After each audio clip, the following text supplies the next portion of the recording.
Welcome to News Stripped Down, where I dig through all the news and weed out all the nonsense and BS so you guys don't have to. And 30 minutes or less, because if it was any longer than 30 minutes, the rest is all just nonsense or BS, anyways. So let's get into the news. First, we'll start off in the States. If anyone hasn't heard yet, the U.S. Supreme Court has struck down Trump's tariffs on all countries right now. Trump did a speech this afternoon here. Don't really know what's happening. The world is in more chaos. So it's be interesting to see now what's going to happen because some of the deals that have been made within other countries. Is this going to affect other trade deals with other countries now? It's just more unforeseen future with this. Earlier, Congress voted, was it 110 to 119 voted against Trump's tariffs on Canada, not just Mexico, it's just Canada. And Mexico wasn't on that bill either. Brazil was a part of that bill, but when it came down to it, Canada was the only one on that vote. So, no, still more uncertainty. We don't know what's going to happen. It is Friday, so we might not really hear much until Monday or Tuesday, unless something really crazy happens in the Middle East this weekend. And then China, over to China and Germany. Actually, Germany, over to Germany. Germany is now, sorry, China and China and Germany are now biggest trading partners. Yeah, the U.S. held that for a while, briefly until was it 2023 to 2024. But with China doing these trade deals with Germany now, they've had a 2.1% increase in trade. So that's good on Germany. But to be fair, in was it 2016 to 2017, China was leading export into Germany as well. Oh, and some SpaceX news. SpaceX announced that they're going to redirect their future plans for a city on Mars. Now they're kind of redirecting their plans to maybe build a city on the moon. And this could be a direct result of Trump and his Iron Dome, or his, what does he call it, the Golden Dome program that he's initiating right now. Um, so that's kind of interesting. Musk had said, Mars would be more meaningful, a whole planet, not just a moon. But we'll see what happens with this. Elon and Bezos seem to be on the same footprint here when it comes to doing something on the moon instead of Mars now. So we'll see what happens. Is there still planned missions to Mars, or is that just all kiboshed right now? So we'll see what happens with that in the next week or two, if they even say anything more about that. So I'm gonna talk about this later because this is a little bit iffy. And then over to the EU. Oh, sorry, over to China. China's in agreement with some firms in the EU right now to be transferring essential materials over to, was it Berlin? Sorry, over to Brussels, to a Brussels firm that controls or is able to process up to 17 different types of rare earth minerals. So that's good, but the issue is Beijing at the end of the day. Beijing controls about 70% of refining of a lot of these precious materials. So I think Beijing kind of wants to keep all these precious materials to themselves for processing. Like that's the only thing that's holding up this deal right now is getting like Beijing's approval. Like these are just firms talking with amongst each other right now. That's all that's happening. Like there is no actual word if this is going to happen between China and the EU. But EU's been making some pretty half decent deals lately. We'll see what happens, and I'd like to see what's going to happen with the EU deals that they had made with India after yesterday's India's deal with 53 African countries on a free trade deal. So I wonder if that's going to affect the deal that the EU previously made last week. But right there, it's all speculation. I don't know, like, is there going to be some headbutting here or some like bad trades in between? Is India using Africa? Like, there's a lot of questions there that we're not going to have answers for a bit. So, oh, and then international news, back to the Middle East. Yeah, there's been a major influx of aircraft, U.S. military aircraft heading through to the Middle East. This is all due to tensions with Iran and their nuclear program. The the sit down they had, they kind of really didn't get anything accomplished. If anything, it seems like things are more heated than ever. Trump didn't get what he wants, so now he's going to put some military powers around Iran and start filling up as many air bases in those areas as possible. And Britain announced yesterday US will not be allowed to use British air bases for any action against Iran. Well, like I said yesterday, the US doesn't need British air bases to be deploying a program like this. So I don't even know why you had to set it. You got your 2 cents in. Congratulations, Britain. Oh, and then over to South Korea. Former South Korean President Yoon Suk has been sentenced to life in prison. He was the former president of South Korea. Hey, Tolga, what's up? He was the former president of South Korea. And then in 2014, he declared martial law, allowing him to pretty much do whatever he wants to his specific agenda. Hey there, human. And Matthew, sorry I didn't say hi. In 2004, he decreed martial law, but that only seemed to last just shortly over 6 hours before lawmakers broke through military blockades and voted against him. So that didn't last very long. He was removed from office and then he was removed from office in December 14th of 2024, or sorry, stripped of duties and then permanently removed from by court in April of 2025, and he will be serving a life prison sentence. And Yoon is 65. So I don't know.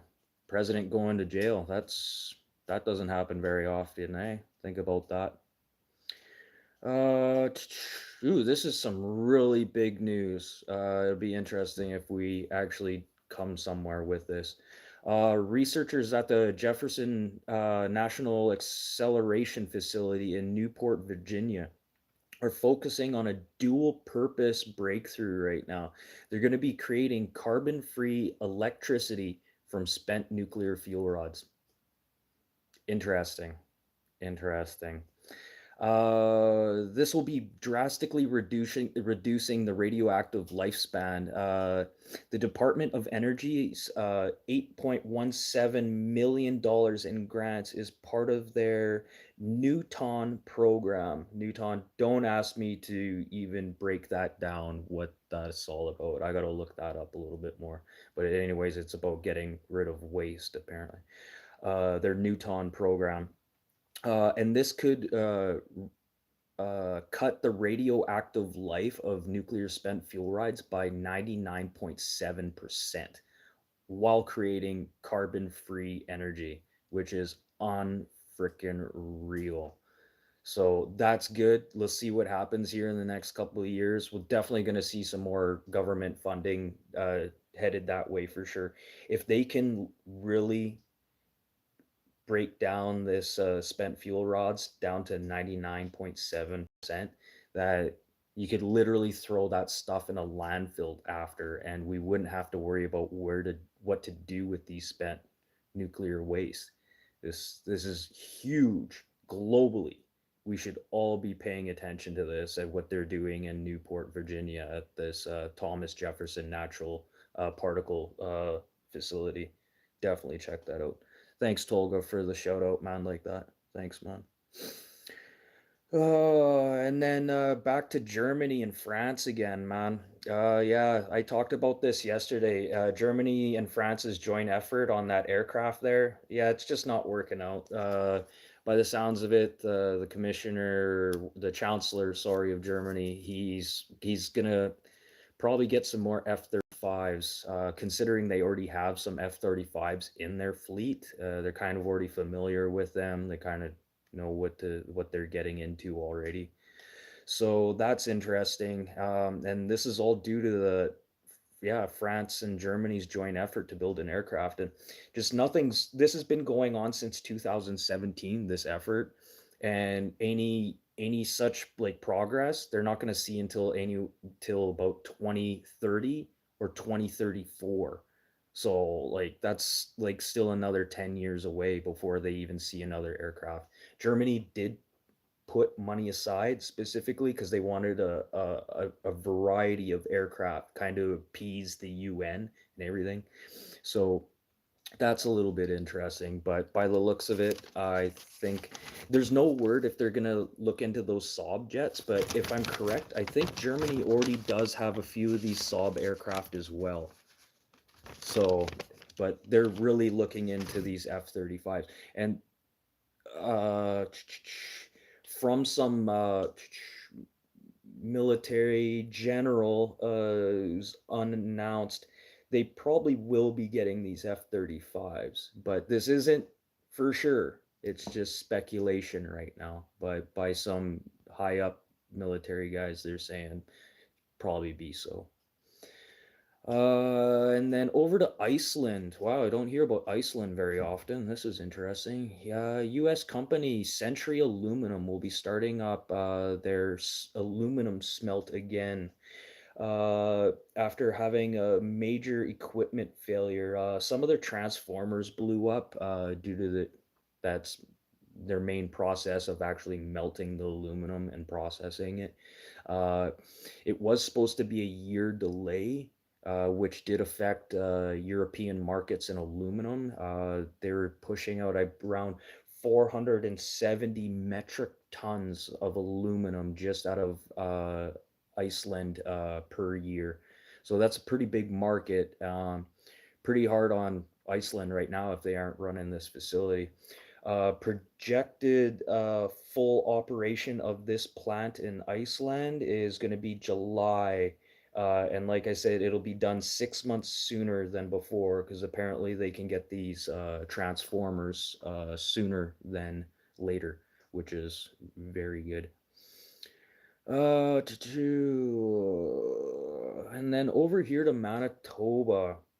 I've been doing some research on the measles outbreak here across Manitoba, and it looks like Manitoba Health or media seems to be fudging these numbers. There is a prospective number of around 1,002 people who have actually had the active case of the measles or the virus of the measles. But me doing some research here, there's only around maybe a couple hundred, maybe not even 200. So why is the federal government and the media right now here in Manitoba saying the numbers are higher than what they are? I'm going to dig into this a little bit more, but that's just interesting right there. Okay, and then back to what I was gonna talk about. Oh shit, sorry, I didn't do the weather, you guys. Yeah, and it's February 20th, Friday. Sorry, you guys. February 20th, 2026. It's minus 16 degrees Celsius, and that's minus 3.2 degrees Fahrenheit to you guys down in the States. So pretty cold up here, and the wind is wicked today. Yeah, it cuts right through you. It'll burn your cheeks. And then last thing here. Yeah. 280,000 YouTube subscribers had an error on Tuesday. Did anyone else notice an error? Because I was one of those 280,000 people who had this weird error show up on my YouTube account. And what was funny is by me looking into this, YouTube has 2.5 billion subscribers. And they said that this only affected 280,000 subscribers. I don't think so. But why would they lie about this number as well? Why would they lie about this? Did something bigger happen in YouTube? Like, did something happen with their platform that they don't want to discuss? Did they get hacked or something? Because me looking into this, trust me, it affected more than 280,000 people. And like I said, there's 2.5 billion people on YouTube. So in the comments after I'm done, come back and watch the video and tell me, were you one of the people that noticed that effect? Some people probably didn't notice because they weren't on YouTube at that time. But let me know. Let's see if there was more than 280,000 people, because they're starting to poll down in the States about this, some other YouTube platforms. And yeah, it's probably already surpassed 280,000 right now. So that's interesting. So I'm just wondering why they're lying about the numbers, lying about the the outage that YouTube had on Tuesday the 17th that affected 280,000 people. Sorry. So that's pretty much why am I in heaven? Because I'm I'm Jesus. That's why. So that's pretty much it for the news today, because 30 minutes or less, because everything else is just BS anyways. Now you guys can just go stare at the wall. You got the basic facts right there. No drama, no BS, no Epstein files, no Prince Andrew, and no blood. Yeah, you're not gonna find that. So if you guys like the news, just basic facts, the stuff that's gonna affect you like internationally, globally, uh, so yeah, let's end everything off on things that happened today, February 20th. Today, February 20th, 1872, the New York Metropolitan Museum of Art opened for the first day. Today, February 20th, 1872. 1962, John Glenn was the first astronaut in America, American astronaut to go to space and circle the globe. Interesting. He wasn't the first man in space. That was Russia. And he wasn't the first. Yeah, the first animal was Russia as well. And then today it was Joseph A. Walker's birthday. He's dead now. I didn't do his number for his birthday. He was the first person to actually fly an aircraft into space using the X-5 rocket propelled jet. They had to drop it from the bottom of I think they used a B-52 bomber to actually drop this thing. And then today's birthday. Oh, today would have been Kurt Cobain's birthday, but oh no, sorry, he died today. No, I didn't write this down right. Well, whatever. Something about Kurt Cobain. And then Charles Barkley is 63 today. Cindy Crawford is 60, and Rihanna is 38 today. So I don't know. That wasn't too bad today. That wasn't too bad. Nobody's staring at me today. But possibly. Oh yeah, I have the weekend off. Sweet. I don't do weekend shows unless Trump does something crazy here. You won't see me. But if you guys want to stick around, I'll be back on the what I won't talk about on the news, or the news that I won't talk about on here, because it's all BS and nonsense. But if you guys want to hear the BS part of the news, I'll be back on in about 10 minutes, and maybe pop in and you guys can talk to you. Okay, yeah, I'll see you in a bit, Toga. Pop in for a minute. Okay, everyone, hit the like button. Don't forget to subscribe. And yeah, what? Like the news, I guess. Anyways, I'm out of here. See you guys Monday. Monday. Monday, 4 to 4:30 p.m. Central, Monday to Friday, every week, same time, all the time, live. Okay, see you guys. Peace out.